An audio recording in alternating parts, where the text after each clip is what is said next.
Story 1. The Old Woman's Pizza Order. It's a night I can never erase from my memory. The pizza shop where I worked was almost closing. The neon lights flickered above me while I started cleaning the counter, ready to end my shift. Just then, the phone rang.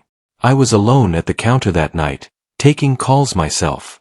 When I picked up, there was nothing, only an empty silence that felt heavier than usual. I hung up. Exactly 1 minute later, the phone rang again. This time, I felt my pulse quicken.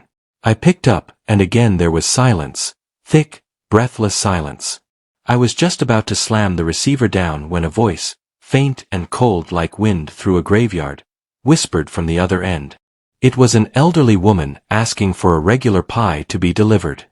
I forced myself to stay polite, though inside my gut twisted with unease. I called out to my boss to tell him someone had requested a delivery. He told me I had to go. I wanted to argue, but then I remembered, older customers usually tipped well. I jotted down the address. When I tried to confirm the details, she had already hung up. Something about the abruptness unsettled me. Still, I told myself it was just a routine delivery. At 9:50 p.m., I slipped into my car. The GPS showed the house was 7 miles away on the far edge of town, a quiet and isolated neighborhood.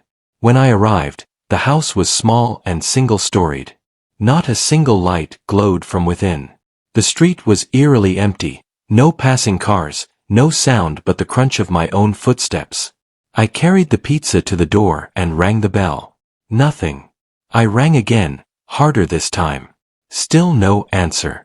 I was about to leave when, out of the corner of my eye, I saw someone standing perfectly still at the window.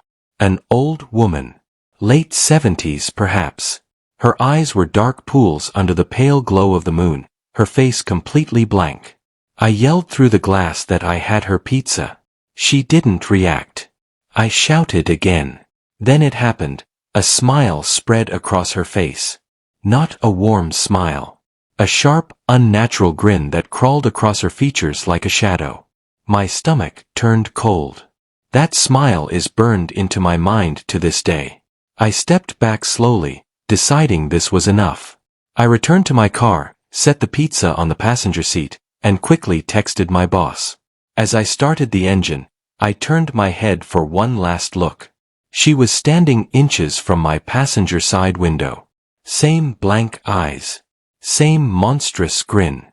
I floored the gas pedal and sped off, not daring to look back. My boss never sent me on a late-night delivery again. Story 2. The Cottage by the Lake. This happened about 4 years ago, back when I was still in high school. It was supposed to be my last delivery of the night. My old 1999 Camry purred as I typed the address into my phone. Living upstate meant long drives through endless woods. The sun was sinking behind the trees, and the shadows were growing long across the dirt road. After 15 minutes of driving through a maze of forest trails, my GPS finally announced, "You have arrived." There it stood, a tiny wooden cottage lake house in the middle of nowhere. Grass grew waist-high around it, wild and unkept. No cars. No lights. No movement. I was used to strange drop-offs, but something about this one felt different. I climbed the porch and knocked hard on the door. No doorbell. Within seconds, I heard footsteps approach from inside, slow, deliberate, echoing against the wooden floor. They stopped right behind the door. A chill ran through me. I noticed a peephole glinting at me. "Pizza delivery." I called out. A voice answered, low and harsh, telling me to bring the pizza out back. I froze. "Are you sure, sir?" I asked, trying to keep my tone steady. No reply. I could still hear breathing, as if the person was pressed right against the door, watching me. I thought about leaving. But last time I refused a delivery, my boss had given me grief. So, swallowing my unease, I walked through the tall grass to the back of the house. Behind the house was a shed, a small patio, and a table with 4 chairs. One chair was occupied, someone sitting with their back to me, head bowed, completely still. "Excuse me," I said softly. No response. "Excuse me." I said louder. Then from behind me, a voice hissed, "Over here."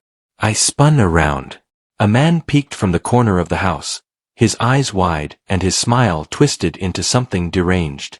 "Come over here," he said. "I want to show you something." My instincts screamed. I bolted, running around the opposite side of the house, clutching the pizza as if it could protect me. I dove into my car, slammed the door, and tore off down the dirt road.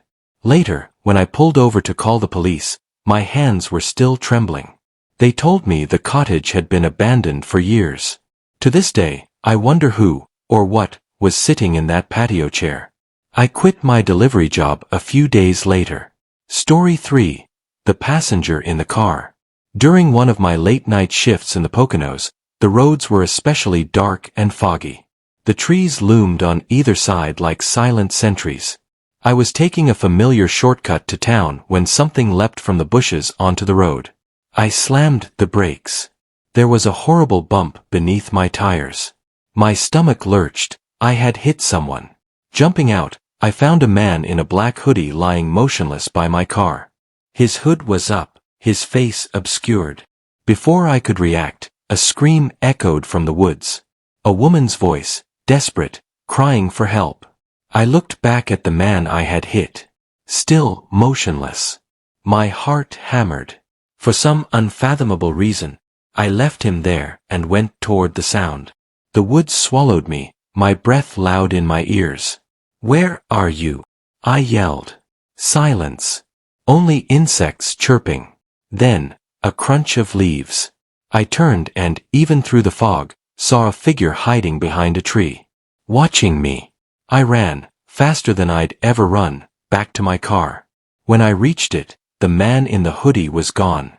I didn't wait to see where he went. I jumped in, locked the doors, and sped off, forcing myself to finish the delivery.